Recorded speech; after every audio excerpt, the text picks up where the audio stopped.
memulai aktivitas pembelajaran pada hari ini, mari kita mendengarkan renungan dan firman Tuhan yang akan disampaikan oleh Siti.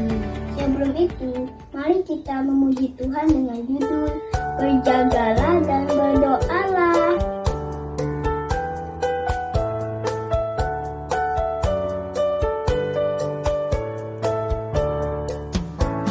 Berjaga-jagalah dan berdoalah supaya kamu jangan jatuh ke dalam pencobaan. Berjaga-jagalah dan berdoalah supaya kamu jangan jatuh ke dalam pencobaan.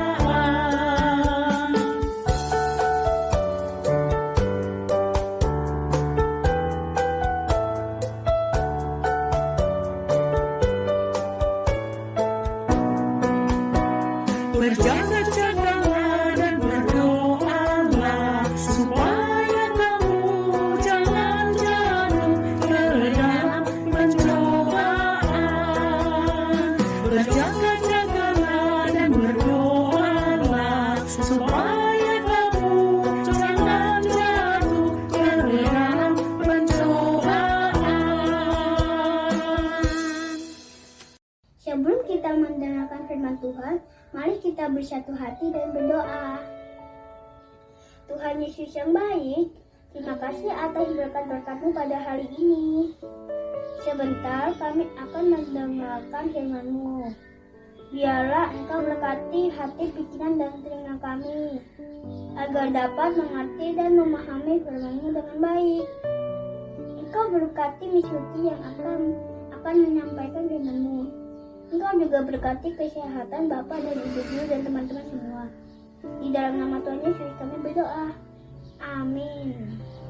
Teman-teman, mari kita mendengarkan firman Tuhan yang akan dibacakan oleh Miss Suti. Silakan Miss Suti. Terima kasih Albert yang sudah memimpin pujian dan doa pembukaan pada pagi hari ini.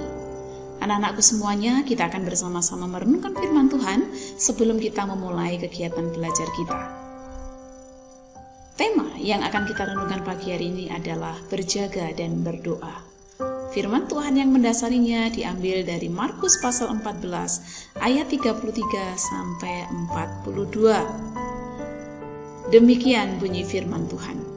Dan ia membawa Petrus, Yakobus, dan Yohanes sertanya. Ia sangat takut dan gentar. Lalu katanya kepada mereka, hatiku sangat sedih seperti mau mati rasanya. Tinggallah di sini dan berjaga-jagalah. Ia maju sedikit, merebahkan diri ke tanah dan berdoa supaya sekiranya mungkin saat itu lalu daripadanya. Katanya, ya Aba, ya Bapa, tidak ada yang mustahil bagimu. Ambillah cawan ini daripadaku, tetapi janganlah apa yang aku kehendaki, melainkan apa yang engkau kehendaki. Setelah itu ia datang kembali dan mendapati ketiganya sedang tidur. Dan ia berkata kepada Petrus, Simon, sedang tidurkah engkau? Tidakkah engkau sanggup berjaga-jaga 1 jam? Berjaga-jagalah dan berdoalah supaya kamu jangan jatuh ke dalam pencobaan. Roh memang penurut, tetapi daging lemah. Lalu ia pergi lagi dan mengucapkan doa yang itu juga. Dan ketika ia kembali pula, ia mendapati mereka sedang tidur, sebab mata mereka sudah berat dan mereka tidak tahu jawab apa yang harus mereka berikan kepadanya. Kemudian ia kembali untuk ketiga kalinya dan berkata kepada mereka, tidurlah sekarang dan istirahatlah, cukuplah, saatnya sudah tiba. Lihat, anak manusia diserahkan ke tangan orang-orang berdosa. Bangunlah, marilah kita pergi. Dia yang menyerahkan aku sudah dekat. Ayat emasnya diambil dari ayat yang ke-38.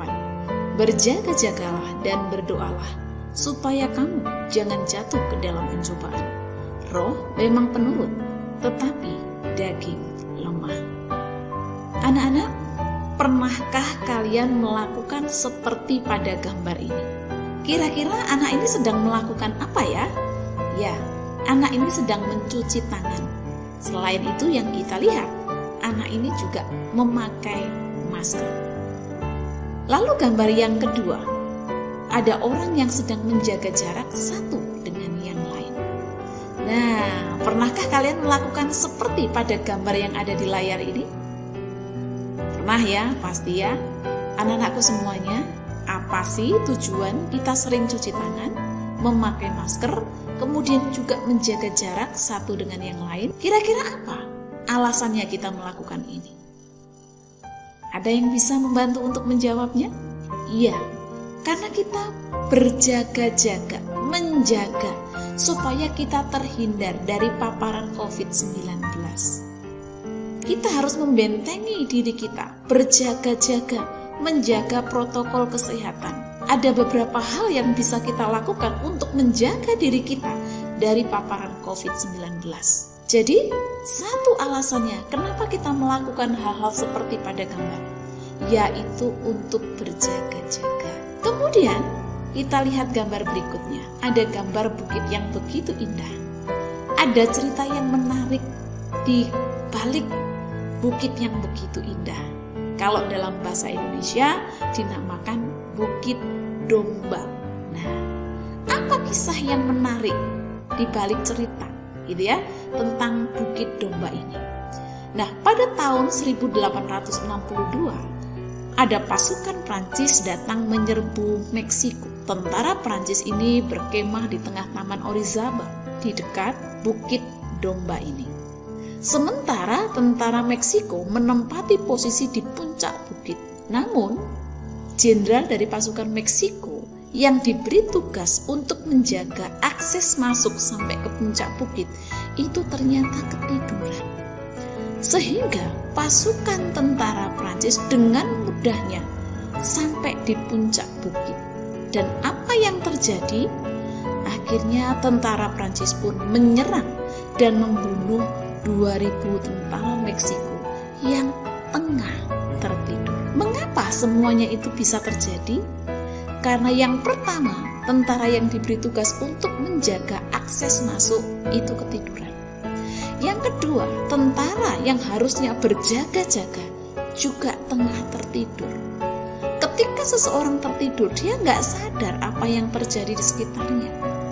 Ketika dia tidak berjaga-jaga lalu tertidur, bahaya yang mengancam yang ada di sekitarnya, dia tidak sadar, dia tidak tahu. Nah, kisah di atas itu mengingatkan kita tentang kisah Tuhan Yesus menegur murid-muridnya yang tertidur saat Tuhan Yesus berdoa di Taman Getsemani. Tuhan menegur muridnya beberapa kali karena mereka disuruh berjaga-jaga, tapi kenyataannya para murid itu tertidur. Kemudian Tuhan Yesus berkata kepada muridnya ini, berjaga-jagalah dan berdoalah, supaya kamu jangan jatuh ke dalam pencobaan. Roh memang penurut, tetapi daging lemah. Dari ayat yang kita baca tadi, ada dua hal penting yang perlu kita garis bawahi. Yang pertama adalah berjaga-jaga, dan yang kedua adalah berdoa. Kenapa kok tidak hanya berjaga-jaga? Kenapa kok tidak hanya berdoa? Kita harus berjaga-jaga. Kenapa? Karena begitu banyak godaan yang ada di sekitar kita, yang setiap saat membuat kita bisa jatuh dalam dosa. Nah, apa sih arti berjaga-jaga di sini? Nah, arti dari berjaga-jaga adalah tidak tidur, selalu sadar akan apa yang terjadi di sekeliling kita, dan selalu siap menghadapi keadaan apapun. Nah, kalau kita mengaitkan dengan cerita tentara Meksiko tadi, mereka tertidur, mereka tidak berjaga-jaga. Apa yang terjadi? Bahaya mengancam mereka. Dan yang terjadi adalah 2000 tentara Meksiko mati, dibunuh. Karena mereka tidak berjaga-jaga, mereka tertidur, sehingga tidak siap menghadapi keadaan apapun yang ada di sekitar mereka. Itu sebabnya kita harus terus berjaga-jaga, disertai juga dengan berdoa. Kenapa juga harus dengan berdoa?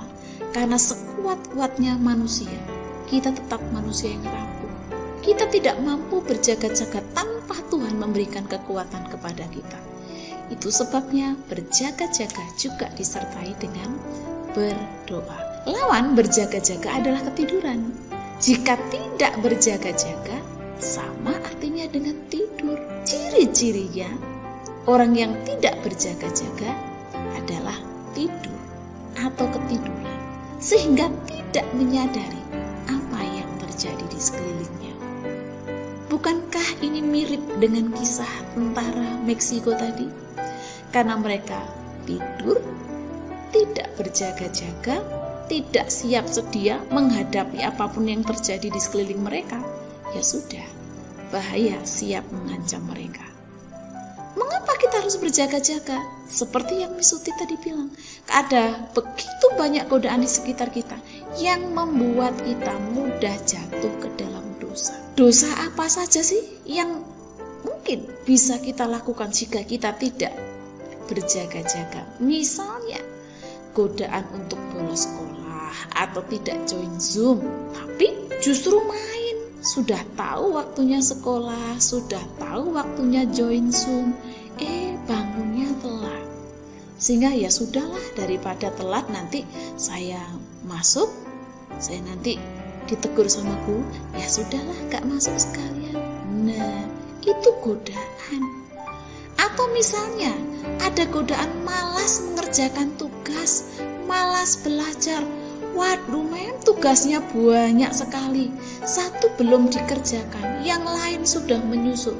Ketika kita tidak menyelesaikan tugas kita, maka akan ada tugas-tugas yang lain yang akan terbengkalai.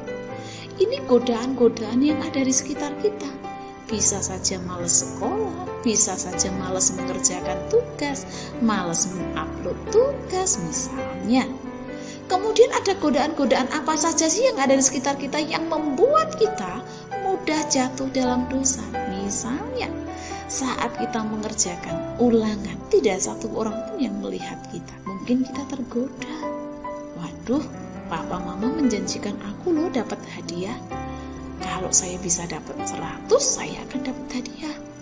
Wah, kebetulan nih, ada satu pertanyaan yang aku tidak bisa. Tak googling dulu lah. Nah, mungkin caranya kita menyontek tidak lihat kerjaannya teman, tapi kita googling, lihat di Google misalnya. Itu pun juga godaan. Kemudian ada godaan-godaan yang lain. Kita mungkin membuli teman, ya, melakukan tindakan-tindakan yang tidak menyenangkan kepada teman, mengejek teman. Nah, mungkin ada godaan-godaan di sekitar kita yang membuat kita bisa jatuh dalam dosa itu. Kalau kita nggak berjaga-jaga disertai dengan doa, maka kita akan dengan mudahnya melakukan dosa-dosa seperti ini. Nyontek menjadi hal yang biasa, mengejek teman, melakukan tindakan yang tidak menyenangkan kepada teman, hal yang biasa. Padahal hari ini firman Tuhan mengingatkan kita, berjaga-jagalah dan berdoalah supaya kita tidak jatuh dalam pencobaan. Maunya hati sih nuruti firman Tuhan, tapi dalam kenyataannya seringkali kita justru melanggar perintahnya Tuhan. Nah, kita tahu kan hari ini Tuhan Yesus sudah mengingatkan kita. Ada godaan apa lagi yang ada di sekitar kita yang membuat kita bisa jatuh dalam pencobaan? Godaan untuk main terus sampai lupa belajar. Nah, biasanya kalau sudah asik main nih, gak ingat waktu, asik main gitu ya. Kemudian ada godaan berkelahi dengan saudara. Mungkin hanya rebutan remote TV, yang satunya pengen acara A, satu pengen acara B. Karena dua-duanya gak mau ngalah, akhirnya dua-duanya bertengkar satu dengan yang lain. Dan ada masih banyak godaan-godaan yang lainnya yang membuat kita bisa jatuh dalam pencobaan. Itu sebabnya kita harus berjaga-jaga, kita harus berdoa supaya kita ketika mulai tergoda untuk melakukan dosa-dosa itu, kita diingatkan lagi, oh iya, kita nggak boleh melakukan itu. Tuhan sedih kalau kita melakukan itu. Kita mengurungkan niat kita justru berusaha untuk melakukan yang baik. Anak-anak, inilah yang dimaksud Tuhan Yesus dengan roh memang penurut, tetapi daging lemah. Roh Kudus di dalam diri kita mengetahui bahwa mencontek itu salah, mengejek teman, melakukan tindakan yang tidak menyenangkan kepada teman itu salah, malas belajar itu salah. Tetapi sekalipun itu kita tahu itu dosa, kita tahu itu tidak baik, tapi justru hati kita lebih memilih melakukan tindakan yang salah. Kita tidak mampu memilih yang benar, kita justru lebih memilih keinginan daging kita yang tidak baik itu. Itu sebabnya kita perlu berjaga-jaga dan berdoa. Anak-anak, mari kita belajar bersama untuk berjaga-jaga dan berdoa seperti yang Tuhan Yesus sudah pesankan kepada kita melalui firman Tuhan yang kita dengar hari ini, supaya tindakan kita, tutur kata kita boleh memuliakan nama Tuhan.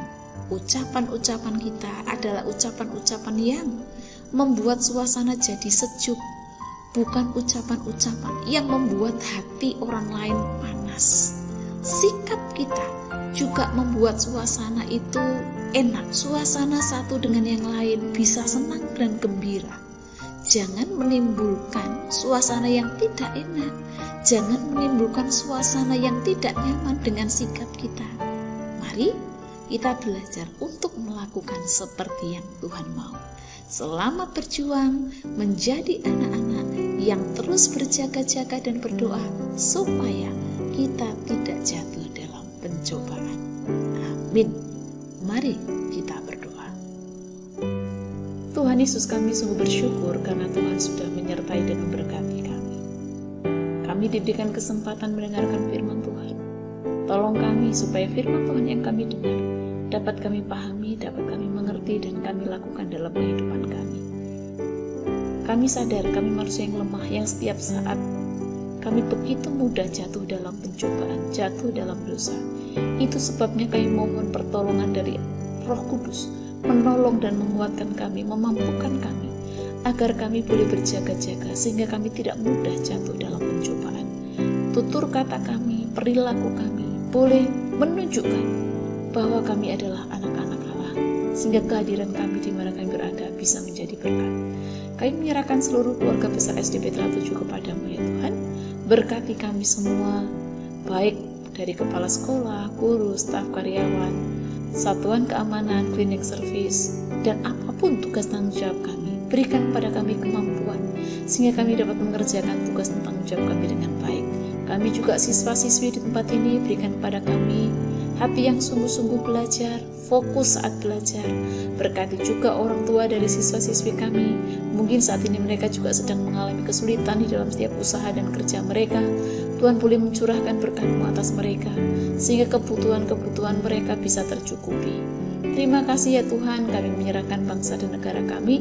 Berkati para pemimpin bangsa kami, supaya dengan hikmat Tuhan boleh mengambil kebijakan-kebijakan untuk keadilan dan kemajuan bangsa ini.